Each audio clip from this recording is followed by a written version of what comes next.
নমস্কার বন্ধুরা, SB academic সেন্টারে প্রত্যেকটা ছাত্রছাত্রীকে স্বাগত। দেখতে পাচ্ছ আজকে আমি মাধ্যমিকের 2027 সালের রায় মার্টিন প্রশ্ন বিচিত্রা সলভ করেছি। Volume 1 first and second summative evaluation test, খুবই গুরুত্বপূর্ণ বই। এই বইটা সলভ করার জন্য রিকোয়েস্ট করছে। আজকে তোমাদের আমি ভৌত বিজ্ঞান সলভ করবো। কী সলভ করবো? ভৌত বিজ্ঞান। দেখো, ভৌত বিজ্ঞানের পেজ নাম্বার 166 নম্বর পেজটা সলভ করেছি। 166 এবং 167 নম্বর পেজ, দুটো পেজই সলভ করে দেবো। ভৌত বিজ্ঞানের সেট নম্বর 4 সলভ করাচ্ছি। প্রথম প্রশ্ন দাও, তোমাদের তুলে দিয়েছি।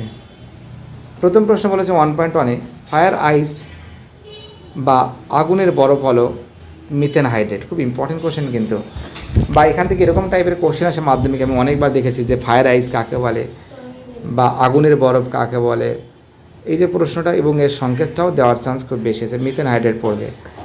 1.2-তে পরম স্কেলে জলের স্ফুটনাঙ্ক কত? তোমরা জানো যে পরম স্কেলে জলের স্ফুটনাঙ্ক কিন্তু 373 কেলভিন, মানে কে মানে ক্যালভিন।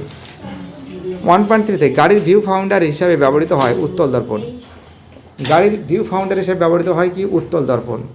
1.4-এর প্রশ্ন কি বলেছে দেখো, 1.4-এর প্রশ্ন বলেছে μ1 μ2 প্রতিসারাঙ্ক বিশিষ্ট দুটি মাধ্যমের আলোর বেগ যথাক্রমে v1 v2 কোন সম্পর্ক সঠিক? দেখো, অ্যান্সার হবে সি এর অ্যান্সার μ1 v1 μ2 v2। 1.5-এর প্রশ্ন বলছে বক্রতা বৃদ্ধির গলীয় দর্পণের ফোকাস দৈর্ঘ্য কত? ফোকাস দৈর্ঘ্য কীভাবে কমে? বক্রতা বৃদ্ধিতে গলীয় দর্পণের ফোকাস দৈর্ঘ্য কীভাবে কমে? 1.6-এ যে হ্যালোজেনটির তড়িৎ ঋণাত্মকতা সবচেয়ে কম সেটা হলো আয়োডিন। অ্যান্সার হবে কি? ডি এর অ্যান্সার আয়োডিন। তো আমরা দেখতে পাচ্ছি অ্যান্সার কী হবে? অ্যান্সার হবে আয়োডিন হবে। অ্যান্সার কী হবে? আয়োডিন হবে। পরের প্রশ্ন 1.7-এ যে এক্স, তারপরে হচ্ছে জেড সমান 12, জেড সমান 17। এখানে আমরা দেখতে পাচ্ছি যে মৌল দুটির উৎপন্ন যৌগের সংকেত কত হবে? XY2। যাই হোক, মোটামুটিভাবে সব সুন্দর করে তোমাদের সামনে তুলে ধরা হচ্ছে। যারা নতুন সদস্য আছে অবশ্যই চ্যানেলটাকে সাবস্ক্রাইব করে সামনের দিকে এগিয়ে যাবে। আমরা পরের প্রশ্নগুলো সলভ করাচ্ছি। দেখতে পাচ্ছ সিএফসির পুরো নাম কি? অ্যান্সার হবে ক্লোরোফ্লুরোকার্বন। সিএফসির পুরো নাম কি? ক্লোরোফ্লুরোকার্বন। পরের প্রশ্ন বিদ্যুৎ ক্ষরণের সময় O3 স্তরকে ভাঙে। তো দেখো, ভাঙে কারণ এটা নাইট্রিক অক্সাইড। ক্ষরণের সময় কোন গ্যাস O3 স্তরকে ভাঙে? তোমরা জানো নাইট্রিক অক্সাইড গ্যাস কিন্তু O3 স্তরকে ভাঙে। তোমরা জানো, খুব ইম্পর্টেন্ট কোশ্চেন। যেমন সিএফসির পুরো নামটা কি? সিএফসি থেকে পরীক্ষা কিন্তু প্রচুর পরিমাণে পরীক্ষা আসে। সিএফসি কি? সিএফসির পুরো নাম কি? বিদ্যুৎ ক্ষরণের সময় কোন গ্যাস O3 স্তরকে ভাঙে? তোমরা জানো নাইট্রিক অক্সাইড হবে এটা। চলো, 2.2-তে শূন্যস্থান পূরণ করো। সূর্য থেকে পৃথিবীর তাপ আসে বিকরণ পদ্ধতিতে। কি পদ্ধতিতে আসে? বিকরণ পদ্ধতিতে। 2.3-তে চার্লসের সূত্র ভি বনামটি লেখচিত্রের প্রকৃতি কেমন? তো দেখো, লেখচিত্রের প্রকৃতি তোমাদের সামনে তুলে ধরেছি ছবিটা। 2.4-এ স্থির চাপে কোনো উষ্ণতার কোনো আদর্শ গ্যাসের আয়তন কি? তো দেখো, আমরা দেখতে পাচ্ছি চার্লসের সূত্রে ভি বনাম টি লেখচিত্র কী হবে? অ্যান্সার হবে মূল বিন্দুগামী। অ্যান্সার কি লিখবে? মূল বিন্দুগামী। মূল বিন্দুগামী, ঠিক আছে। অ্যান্সার কী হবে? মূল বিন্দুগামী হবে, ঠিক আছে। এটা 2.3-এর অ্যান্সার কী হবে? মূল বিন্দুগামী। চলো, 2.4-এর প্রশ্ন স্থির চাপে কোনো উষ্ণতায় কোনো আদর্শ গ্যাসের আয়তন কী হবে? অ্যান্সার কী হবে? শূন্য হয়। শূন্য হয়। তোমাদের একটা জিনিস মাথায় রাখবে যে এটা কিন্তু বলেছি তোমাদের আমি পরম শূন্য উষ্ণতায়। তোমরা জানো পরম শূন্য উষ্ণতায় কিন্তু কোনো আদর্শ গ্যাসের আয়তন শূন্য হয়, পরম শূন্য উষ্ণতায় হবে। চলো, আমাদের পরের প্রশ্ন কি বলেছে? নেক্সট কোশ্চেন বলেছে 2.5-এ শূন্যস্থানে সাদা আলোর বিচ্ছুরণ সম্ভব কি না? তো দেখো, অ্যান্সার হবে না হবে। কী হবে? অ্যান্সার হবে না হবে। চলো, পরের প্রশ্ন অথবা দিয়ে কাচের স্ল্যাবে আলো আপতিত হলে নির্গমনের সময় তা বর্ণালীতে বিভক্ত হয় না কেন? তো দেখো, এর অ্যান্সারটা স্ক্রিনে দেওয়া আছে, তোমরা লিখে নাও। এর অ্যান্সারটা কী আছে? স্ক্রিনে দেওয়া আছে, তোমরা লিখে নাও। লিখেছো? চলো, আমাদের পরের প্রশ্ন কি বলেছে? 2.6-এর প্রশ্ন ওয়াই রশ্মি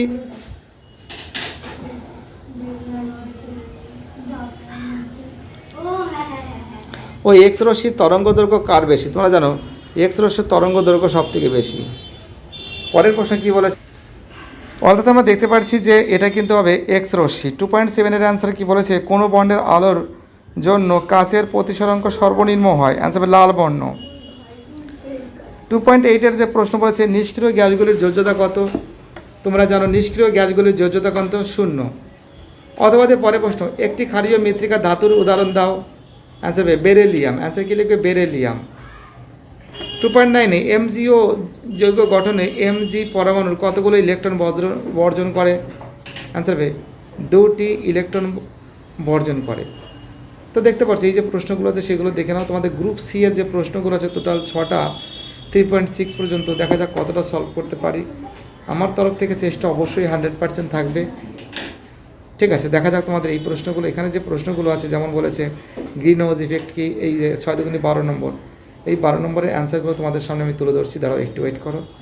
তো দেখতে পাচ্ছ, এবার দেখো গ্রিন হাউস ইফেক্ট কি, এটা দেখে নাও তোমরা। বায়ুমণ্ডলের উপস্থিত কিছু গ্যাস যেমন Ca2, CH4, এখানে মিথেন আছে, জলীয় বাষ্প ইত্যাদি, সূর্য থেকে আসা ক্ষুদ্র তরঙ্গ দৈর্ঘ্যের আলোক রশ্মিকে পৃথিবীতে আসতে দেয়, কিন্তু পৃথিবী থেকে বিকিরিত দৈর্ঘ্য তরঙ্গ দৈর্ঘ্যের ইনফ্রারেড রশ্মিকে মহাকাশে ফিরে যেতে বাধা দেয়। এর ফলে পৃথিবীর গড় তাপমাত্রা বৃদ্ধি পায়। এই ঘটনাকে গ্রিন হাউস এফেক্ট বলে। ওকে, গ্রিন হাউস এফেক্ট খুব গুরুত্বপূর্ণ প্রশ্ন আছে। পরের প্রশ্ন 2.3.2 চার্লস সূত্রে বিবৃত করো, তোমরা জানো এটা বইতে পেয়ে যাবে। স্থির চাপে নির্দিষ্ট ভরে কোনো গ্যাসের আয়তন প্রতি 1 ডিগ্রি সেলসিয়াস উষ্ণতা বৃদ্ধি ও হ্রাসের জন্য 0 ডিগ্রি সেলসিয়াস উষ্ণতা যে আয়তন হয় তার 1/223 যথাক্রমে বৃদ্ধি বা হ্রাস পায়। পরের প্রশ্ন অথবা দিয়ে চার্লসের সূত্র থেকে পরম শূন্য উষ্ণতার সংজ্ঞা দাও। স্থির চাপে যে উষ্ণতা যে কোনো গ্যাসের আয়তন গাণিতিকভাবে শূন্য হয় সেই উষ্ণতায় পরম শূন্য উষ্ণতা বলে। খুব ইম্পর্টেন্ট প্রশ্ন তোমাদের সামনে কিন্তু তুলে ধরেছি আমি। চলো আমাদের পরের প্রশ্ন বলেছে অথবা দিয়ে বলেছে চার্লসের সূত্র থেকে পরম শূন্য উষ্ণতা সংজ্ঞা দাও, বইতে আছে।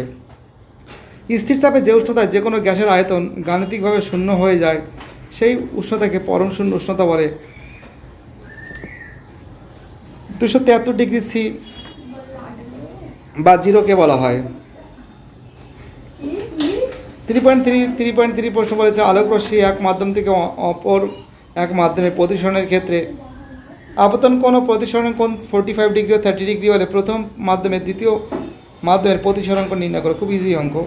প্রতিসরাঙ্ক ইউ সমান sin i by sin r, আপতন কোণ i 45 ডিগ্রি, প্রতিসরণ কোণ r এর মান 30 ডিগ্রি।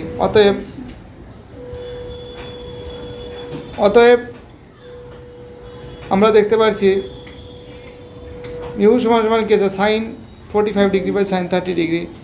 sin 45 ডিগ্রি মানে ছিল 1/√2, sin 30 ডিগ্রি মানে ছিল 1/2, 2/2√2 ক্যালকুলেশন করলে পাচ্ছি 1.414। দ্বিতীয় মাধ্যমে প্রতিসরাঙ্ক এটা। চলো পরের প্রশ্ন। জলের মধ্যে আলোর বেগ গতিবেগ 2.25 মাল্টিপ্লাই 10⁸ মিটার পার সেকেন্ড, জলের প্রতিসরাঙ্ক কত হবে? তো দেখো c/v করেছি, মিউ সমান পুরো মানটা বসিয়ে দিয়েছি, ক্যালকুলেশন করে 1.33 পাচ্ছি। 33 পাচ্ছি।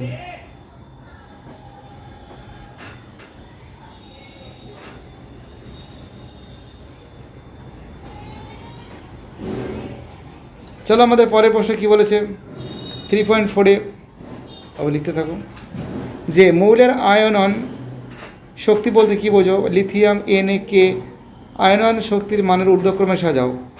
তোমরা জানো ভূমি স্তরে অবস্থিত কোনো মৌলের একটি বিচ্ছিন্ন গ্যাসীয় পরমাণু তার থেকে বহিস্থ কক্ষের ইলেকট্রনগুলো সম্পূর্ণভাবে অপসারিত করে পরমাণুটিকে একক ধনাত্মক আধানযুক্ত আয়নে পরিণত করা যে ন্যূনতম শক্তির প্রয়োজন হয় তাকে আয়নায়ন শক্তি বলে।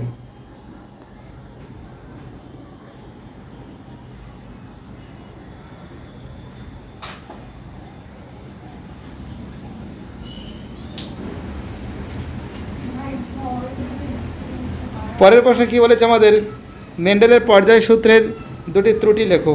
চ্যালকোজেনের কোন শ্রেণীর মৌল? আমরা জানি হাইড্রোজেনের সঠিক অবস্থা নির্ণয় করা যায়নি, দুই, আইসোটোপগুলির জন্য আলাদা কোনো স্থান রাখা হয়নি। খুব ইম্পর্টেন্ট দুটো কিন্তু ত্রুটি লেখা রয়েছে।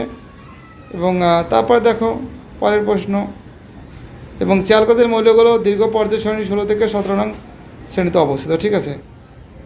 3.5-এ F2 ইউনিট লুইস ডট চিত্র সাহায্যে আঁকো। দেখো এই লুইস ডট চিত্র সাহায্যে আঁকো, এটা কিন্তু বইতে পেয়ে যাবে, তাও তোমাদের দেখিয়ে দিচ্ছে একটু, বইতে আরও পারফেক্টভাবে করা রয়েছে, বই থেকে অবশ্যই করবে।